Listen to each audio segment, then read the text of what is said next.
You got work to do. You're going to go out there and learn how to handle a Mega Racer and its 3 exciting modes, whatever they are. Also, enjoy the lifelike plastic scenery. MegaRace 3? No. MegaRace 3?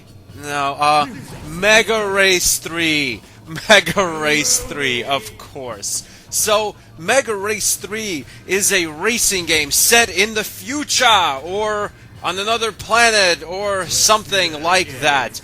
And you know it's the future because all evil, dystopian television announcers have hair like rebellious teenage girls from the 90s.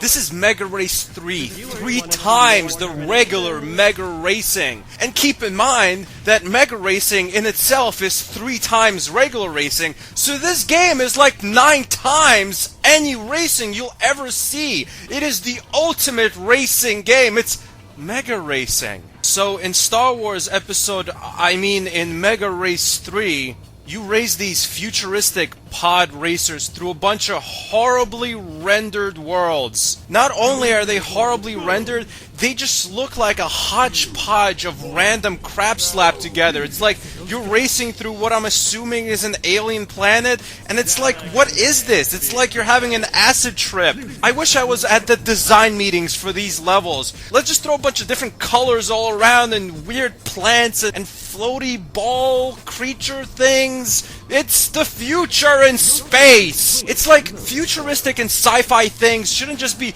random nonsense scribbled on a piece of paper. They should make a little sense.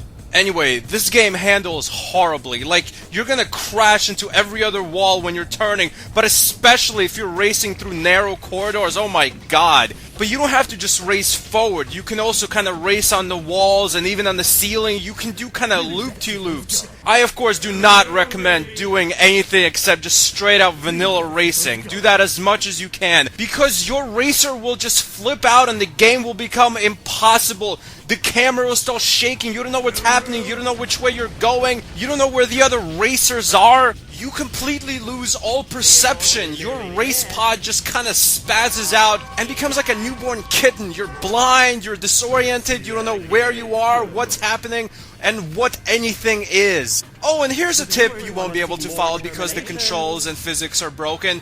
Don't fly off the tracks. There was this one place where I flew off the track while going off a ramp, and the game placed me right back on the tip of the ramp. The game gave me absolutely no space where I can pick up some speed and actually jump onto the next platform. So obviously, I fell right back off the ramp, and guess what? It placed me on the tip of the ramp again and again and again. I literally had to turn my pod racer around, drive backwards, stop, turn around, and drive forward so I could have some speed.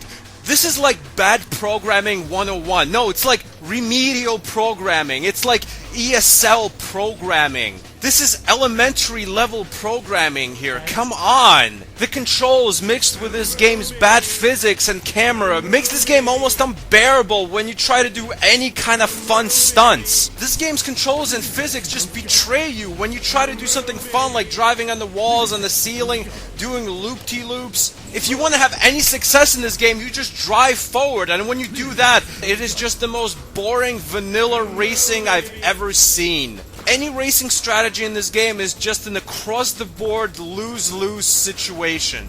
And that evil Damien Killian television host does color commentary for your races, but really all he does is a combination of mocking you and doing a horrible open mic night stand-up comedy routine.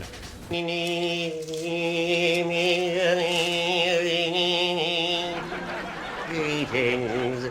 I am Lance Boyle, and you are about to experience the end of all life. Want to know how? If I press this button right here, nothing will ever be real again. I've seen you before. You're that asshole on TV. The announcer shouldn't be mocking me. He should be mocking the physics and controls of this travesty.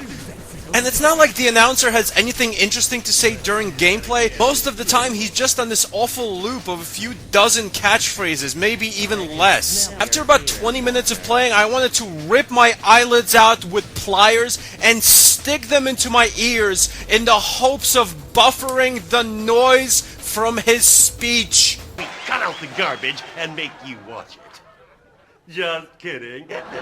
What I really said was eat it. You're completely in tune to virtual television, where nobody dies unless I say so. I don't do requests. The physics in this game really are just unbelievably bad, and everything's just shaky and weird. I don't know if it's the frame rate, I don't know if the game is just naturally jerky, it just looks horrible when you're racing, and it feels bad too. It's like they had enough money and sense to hire this actor to do announcing and color commentary for your racing, but they never thought about putting some money into making the racing in this racing game actually playable. I mean, that would be agenda number 1 on my list. Step 1, make our racing physics good. Step 2, make the controls good. Step 3, make sure the environments don't look like random sci-fi vomit. This is definitely a contender for the worst racing game ever made. It's one of those games where this review should just be like 10 seconds of gameplay and then me going, what the fuck? Just picture Wipeout minus the good controls and decent physics, and you have MegaRace 3. This is not a game I'd recommend. Thanks for watching. Goodbye, my friends. Lose that sicko's go! Boom, boom, baby!